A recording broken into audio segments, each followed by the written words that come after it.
ফেরাতে পারে ভাগ্য। নমস্কার, বাস্তুকথা চ্যানেলে স্বাগত। কর্পূরের অনেক কাজ, ঠিক করে যদি আপনি কাজ করতে পারেন তাহলে 100% গ্যারেন্টি কাজ হবেই।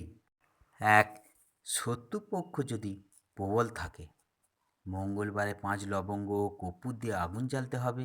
পরে সেই ছাই দিয়ে তিলক পড়লে শত্রুপক্ষ নতমস্তক হয়।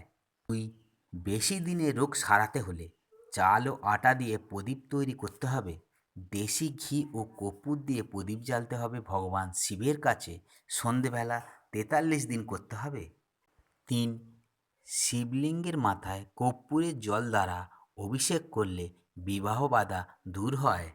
চার, শুক্রবারে কর্পূর দান করলে দাম্পত্য জীবন সুখকর হয়। পাঁচ, বাস্তুদোষ কাটাতে হলে গঙ্গা জলে কর্পূর মিশিয়ে সারা ঘরেতে ছেটালে বাস্তুদোষ দূর হয়। কর্পূরের এত গুণাগুণ যে একটা ভিডিওতে বলা সম্ভব নয়, তাই পরের ভিডিওতে দেখা হচ্ছে। এই সব ভালো ভালো টিপস পেতে চ্যানেলটিকে অবশ্যই সাবস্ক্রাইব করবেন, তা নাহলে কিন্তু ঠকবেন।